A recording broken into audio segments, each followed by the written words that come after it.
आइए जानते हैं झारखंड के हर जिला हर क्षेत्र की छोटी से लेकर बड़ी खबरों को। उससे पहले चैनल पर नए जुड़े हैं तो चैनल को सब्सक्राइब करना ना भूलें। 108 एम्बुलेंस सेवा अब ओला उबर जैसी ऐप से बुक होगी। झारखंड स्वास्थ्य विभाग ने महत्वपूर्ण फैसला लिया है। 108 एम्बुलेंस सेवा को ऐप बेस्ड मॉडल पर लाया जाएगा, ठीक ओला उबर की तरह। मरीज या उनके परिजन मोबाइल ऐप से आसानी से बुक कर सकेंगे, जिससे पहुंचने में समय बहुत कम लगेगा। सेवा पूरी तरह फ्री रहेगी और इमरजेंसी में तेज मदद सुनिश्चित होगी। यह राज्य में मेडिकल इमरजेंसी को बेहतर बनाने का बड़ा कदम है। यूएनआई और अन्य स्रोत। अगली खबर है, सऊदी अरब में झारखंड का व्यक्ति लापता। धनबाद जिले के सिंदरी निवासी 40 वर्षीय चंदेश्वर कुमार जुलाई 2025 से सऊदी में काम कर रहे थे। 10 जनवरी 2026 को उन्होंने परिवार को आखिरी मैसेज भेजा, एयरपोर्ट जा रहा हूं, जय माता दी। उसके बाद उनका फोन स्विच ऑफ हो गया और वे गायब हैं। परिवार को शक है कि वे एयरपोर्ट तक नहीं पहुंचे। पुलिस, एजेंट और विदेश मंत्रालय से जांच चल रही है, लेकिन अब तक कोई सुराग नहीं मिला। परिवार बेहद चिंतित है। दी इंडियन एक्सप्रेस। अगली खबर है कि निकाय चुनाव 2026। जुगसलाई में 3 बच्चों वाली उम्मीदवार अध्यक्ष पद से बाहर। जुगसलाई नगर परिषद चुनाव में 2 बच्चों की नीति लागू होने के कारण एक महिला उम्मीदवार का नामांकन रद्द कर दिया गया, क्योंकि उनके 3 बच्चे हैं। यह मामला नियम या अन्याय की बहस छेड़ रहा है। कई लोग इसे परिवार नियोजन नीति का सख्त पालन मान रहे हैं, जबकि कुछ इसे अन्याय बता रहे हैं और राजनीतिक विवाद बढ़ रहा है। प्रभात खबर, न्यूज़ 18। अगली खबर है कि रांची में पार्षद पद के 76 नामांकन रद्द। निकाय चुनाव में रांची के पार्षद पद के कुल 76 नामांकन रद्द हो गए हैं। वहीं मेयर के सभी 19 पर्चे सही पाए गए। अब नाम वापसी का दौर शुरू हो गया है। कई प्रत्याशी नामांकन प्रक्रिया में गेट पर रोके जाने की शिकायत कर रहे हैं, जिससे विवाद बढ़ा है। चुनाव की तैयारियां तेज हैं। लाइव हिंदुस्तान। अगली खबर है कि बीजेपी ने कानून व्यवस्था सुधारने की मांग की। बीजेपी ने आरोप लगाया कि झारखंड में कानून व्यवस्था खराब होने से निवेशक दूर भाग रहे हैं। अपराध, कमीशन राज, अवैध खनन और व्यापारियों की परेशानी का हवाला दिया। सरकार पर विकास रोकने का आरोप लगाया। कांग्रेस ने पलटवार किया कि बीजेपी के समय में भी यही हाल था और अब निवेश लाने के प्रयास हो रहे हैं। Times of India. अगली खबर है कि एनएसई ने राष्ट्रीय कोयला ट्रेडिंग एक्सचेंज के लिए यूनिट बनाई। नेशनल स्टॉक एक्सचेंज एनएसई ने प्रस्तावित राष्ट्रीय कोयला ट्रेडिंग एक्सचेंज चलाने के लिए नई यूनिट बनाने को मंजूरी दी है। एनएसई इसमें कम से कम 60% हिस्सेदारी रखेगा। झारखंड जैसे प्रमुख कोयला उत्पादक राज्यों के लिए ये बड़ा कदम है, जो कोयला व्यापार को पारदर्शी और संगठित बनाएगा। अगली खबर है कि थैलेसीमिया पीड़ित बच्चों को एचआईवी संक्रमित खून चढ़ने पर हाईकोर्ट सख्त। थैलेसीमिया से पीड़ित कई बच्चों को ब्लड ट्रांसफ्यूजन में एचआईवी संक्रमित खून चढ़ गया। झारखंड हाईकोर्ट ने इस लापरवाही पर एफआईआर दर्ज करने और जांच के आदेश दिए हैं। ब्लड बैंक स्टाफ और संबंधित अधिकारियों की जांच होगी।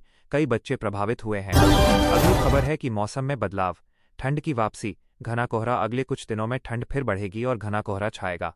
पश्चिमी विक्षोभ और पहाड़ों पर बर्फबारी के कारण पारा गिरने का अनुमान।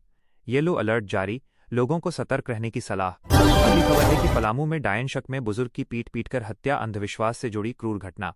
एक बुजुर्ग को डायन मानकर गांव वालों ने पीट पीट कर मार डाला। पुलिस ने मामला दर्ज किया और जांच शुरू की है। राज्य में ऐसी घटनाएं चिंता का विषय बनी हुई हैं। द हिंदू। अगली खबर है कि गिरिडीह तमाड़ में दहेज काला जादू शक में हत्याएं। गिरिडीह में दहेज के शक में युवती का आंशिक जला शव मिला। परिवार ने ससुराल पर आरोप लगाया। वहीं तमाड़ में काला जादू के शक में महिला को गोली मारकर लाश जलाई गई। 6 आरोपी गिरफ्तार। अंधविश्वास और दहेज से जुड़ी हिंसा जारी। लाइव हिंदुस्तान। अगली खबर है कि खिलाड़ियों को पेंशन योजना मंजूर। सीएम हेमंत सोरेन की कैबिनेट ने खेल सट्टेबाजी से जुड़ी योजना में राज्य के खिलाड़ियों को 1000 रुपये से 5000 रुपये तक मासिक पेंशन देने को मंजूरी दी है। यह खेल को बढ़ावा देने का कदम है। अगली खबर है कि दिल्ली में नवाचार और स्टार्टअप को बढ़ावा देने के लिए एनआरआईआईसी द्वारा झारखंड टू इंडिया मीट आज 7 फरवरी को नई दिल्ली में हो रहा है। प्रमुख उद्यमी और लीडर्स हिस्सा ले रहे हैं। झारखंड के स्टार्टअप इकोसिस्टम को मजबूत करने का प्रयास। अगली खबर है कि शिबू सोरेन को पद्म भूषण। पूर्व सीएम शिबू सोरेन को पद्म भूषण से सम्मानित किया गया। सीएम हेमंत सोरेन ने इसे भारत रत्न जैसा बताया और पिता के योगदान की सराहना की। अगली खबर है कि निकाय चुनाव में नाम वापसी का आखिरी दिन। कई जगहों जैसे डोमचांच में नाम वापसी के लिए प्रत्याशी पहुंचे, लेकिन कुछ को गेट पर रोका गया।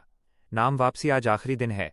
चुनाव की तैयारियां तेज। कई बागी उम्मीदवारों पर भी चर्चा। अगली खबर है कि रांची में अन्य घटनाएं। Mall MD suicide. आत्महत्या के मामले। जेडी हाई स्ट्रीट मॉल के एमडी ने अपार्टमेंट से छलांग लगाकर सुसाइड किया। फॉरेंसिक जांच।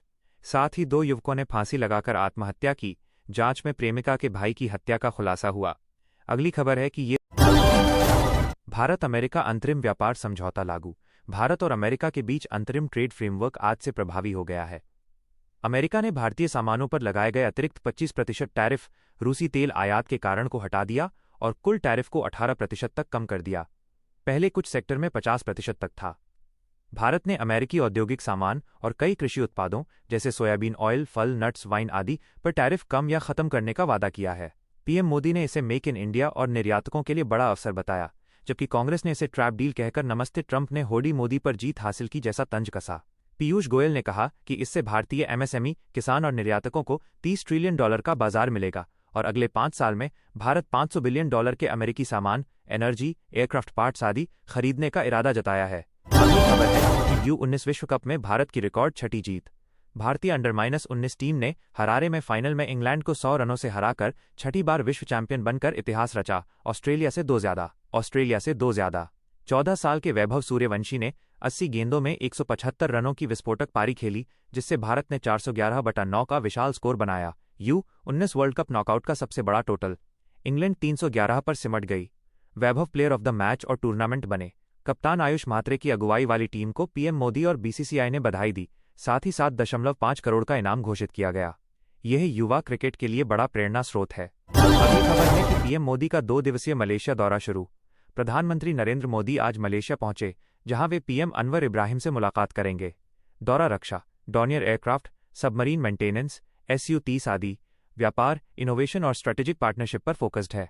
ये 2024 में कॉम्प्रिहेंसिव स्ट्रैटेजिक पार्टनरशिप के बाद मोदी का तीसरा मलेशिया दौरा है।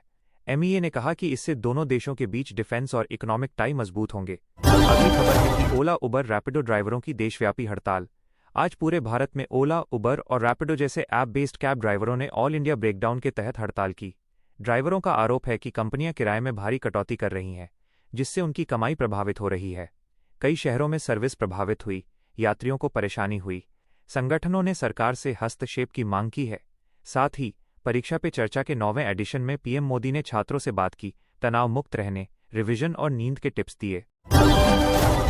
अगली खबर है कि पूर्णिया सांसद पप्पू यादव की गिरफ्तारी। हाई ड्रामा बिहार के निर्दलीय सांसद राजेश रंजन उर्फ पप्पू यादव को पटना में उनके घर से आधी रात गिरफ्तार किया गया। केस 31-35 साल पुराना है। किराए के मकान पर धोखाधड़ी से कब्जा और उसे सांसद कार्यालय के रूप में इस्तेमाल करने का आरोप। बेल टूटने पर अरेस्ट। अगली खबर है कि मथुरा में यमुना एक्सप्रेसवे पर भीषण हादसा। नोएडा फर्रुखाबाद जा रही बस के यात्री टॉयलेट के लिए सड़क किनारे उतरे थे, तभी तेज रफ्तार कंटेनर ने उन्हें कुचल दिया। हादसे में 6 लोगों की मौत हो गई, कई घायल। सास ने दामाद की मौत पर बेटे से लिपटकर रोते हुए दर्दनाक मंजर देखा। अगली खबर है कि चुनाव आयोग की सायर प्रक्रिया में बड़ा अपडेट। यूपी में 3.25 करोड़ मतदाताओं को उम्र में अंतर, एज डिस्क्रेपेंसी को लेकर नोटिस मिलेगा। ड्राफ्ट वोटर लिस्ट में नाम जुड़वाने कटवाने की अंतिम तिथि अब 6 मार्च तक बढ़ा दी गई है।